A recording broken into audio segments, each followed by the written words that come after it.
Good morning बच्चों, कैसे हो आप सब। उम्मीद करते हो सब अच्छे होंगे, स्वस्थ होंगे और मन लगाकर पढ़ाई भी कर रहे होंगे। तो बच्चों, आज हम लोग व्याकरण का पहला पार्ट पढ़ेंगे। तो आप सभी अपना व्याकरण बुक निकालिए। आप सबके पास ये तो बुक होगी, तो आप लोग अपना अपना बुक निकालिए व्याकरण का। और व्याकरण का पहला पार्ट में क्या है? पहला पार्ट में है भाषा। तो आज हम लोग क्या पढ़ने जा रहे हैं? भाषा। भाषा क्या है? भाषा वह साधन है, वह माध्यम है जिसके द्वारा हम लोग अपने मन के विचारों को बोलकर या लिखकर दूसरों के सामने प्रकट करते हैं, उसे भाषा कहते हैं। तो इस पार्ट में हम लोग भाषा के बारे में पढ़ेंगे कि भाषा किसे कहते हैं, भाषा कितने प्रकार होते हैं, हमारे देश में कौन कौन सी भाषाएं बोली जाती हैं। तो हम लोग ये सब पार्ट 1 में पढ़ेंगे। तो पार्ट 1 में क्या है? भाषा। इन चित्रों को ध्यान से देखिए। यहाँ पर आप लोग देख रहे हैं कुछ चित्र दिए गए हैं। तो नंबर 1, नंबर 2, नंबर 3, नंबर 4, 5 यहाँ पे बहुत से चित्र दिए गए हैं। तो यहाँ पर तो लिखा नहीं है कि यहाँ पर क्या हो रहा है, लेकिन हम लोग उसके हाव भाव को देखकर बता सकते हैं कि क्या हो रहा है। पहले चित्र में शिशु पालने में लेटा हुआ है, लटके गुब्बारों को देखकर प्रसन्न हो रहा है। तो हम लोग पहले जो चित्र है उसमें क्या देख रहे हैं? एक शिशु लेटा हुआ है और उसके पलने में गुब्बारे लगे हैं, जिसे देखकर वो बहुत खुश हो रहा है। दूसरे चित्र में बालिका खेल में व्यस्त है और दूसरे चित्र में आप लोग क्या देख रहे हैं कि बालिका क्या कर रही है? खेल में वह व्यस्त है लेकिन प्रसन्न है। इसी प्रकार तीसरे चित्र में एक व्यक्ति किसी के इंतजार में खड़ा है। तो आप लोग देख रहे हैं जो तीसरा चित्र है उसमें एक व्यक्ति किसी का इंतजार कर रहा है। इन चित्रों के माध्यम से हम कह सकते हैं कि शिशु, बालिका और व्यक्ति अपने विचारों को प्रकट नहीं कर रहे हैं, फिर भी उनके हाव भाव से विचार प्रकट हो रहे हैं। तो आप लोग चित्रों में क्या देखें कि वहां पे वे लोग अपने विचार प्रकट नहीं कर रहे, लेकिन उनके हाव भाव को देखकर हम क्या कर रहे हैं, बता सकते हैं कि वे लोग क्या कर रहे हैं। जिस तरह आप लोगों ने क्या देखा, पहला चित्र में शिशु गुब्बारे को देखकर खुश हो रहा है, दूसरे में बालिका खेल में व्यस्त है और तीसरे चित्र में क्या था? कोई आदमी किसी का इंतजार कर रहा था। चित्र 4 में माताजी इशारे से लड़की को शांत रहने के लिए कह रही हैं। चित्र 5 में माताजी मुंह से बोलकर बालक के प्रश्न का जवाब दे रही हैं। चित्र 6 में श्रुति टीवी पर समाचार पढ़ व सुन रही है और अंतिम चित्र में अध्यापिका बच्चों को श्यामा पट पर लिखकर समझा रही है। इस प्रकार हम कह सकते हैं कि अपने विचारों को बोलकर, लिखकर और संकेतों के द्वारा एक दूसरे तक पहुंचाना ही क्या है? भाषा है। तो हम लोग इसमें क्या देखें कि अपने विचारों को बोलकर, लिखकर और संकेतों द्वारा एक दूसरे तक अपने विचारों को पहुंचाना ही क्या है? भाषा है।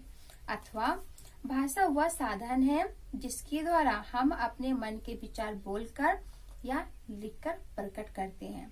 तो आप लोगों ने क्या देखा? भाषा क्या है? भाषा वह साधन है, वह माध्यम है जिसके द्वारा हम अपने मन के विचारों को बोलकर या लिखकर दूसरों के सामने प्रकट करते हैं।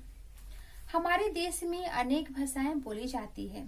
हमारे देश में अनेक भाषाएं बोली जाती है, जैसे हिंदी, पंजाबी, उर्दू, मराठी, गुजराती, तमिल, तेलुगु, बंगला, असमी, मणिपुरी, मलयालम तथा कन्नड़ आदि। कोई हिंदी भाषा में बोलता है तो कोई अंग्रेजी भाषा में, कोई पंजाबी में बोलता है तो कोई गुजराती में। बोलना हो चाहे लिखना हो, दोनों ही भाषा काम आती है। भाषा का 2 रूप में प्रयोग होता है। तो भाषा के कितने रूप होते हैं? भाषा के 2 रूप होते हैं। एक होता है आपका मौखिक भाषा और दूसरा होता है लिखित भाषा। मौखिक भाषा मुख से जो कुछ बोला तथा कानों से सुना जाता है उसे मौखिक भाषा कहते हैं। मौखिक भाषा किसे कहते हैं? मुख से यानी मुंह से जो कुछ बोला तथा कानों से जो सुना जाता है उसे मौखिक भाषा कहते हैं। भाषा के इस रूप को क्या कहते हैं? मौखिक भाषा।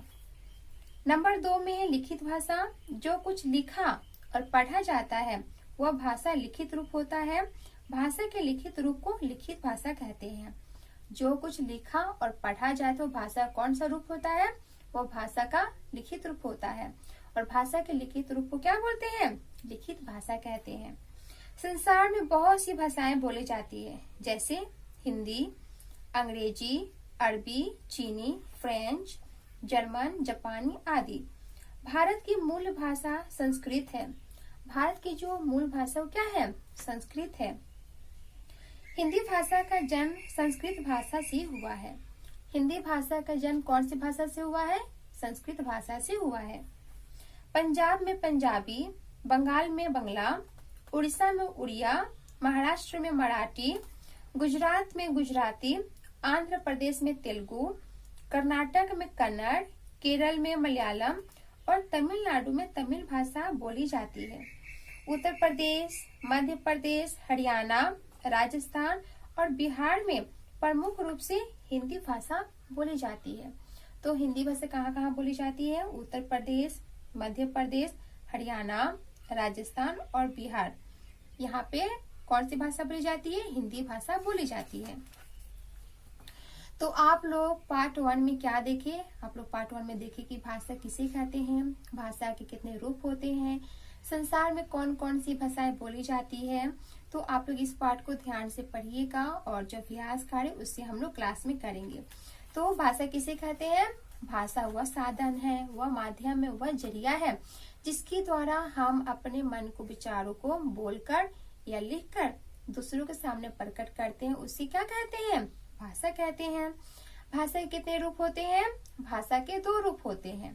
पहला होता है आपका मौखिक भाषा और दूसरा होता है लिखित भाषा। मौखिक भाषा किसे कहते हैं? हम लोग जो बोलते हैं और सुनते हैं उसे मौखिक भाषा कहते हैं। और लिखित भाषा किसे कहते हैं? जिसे पढ़ा और लिखा जाता है उसे हम लोग क्या बोलते हैं? वह भाषा का कौन सा रूप होता है?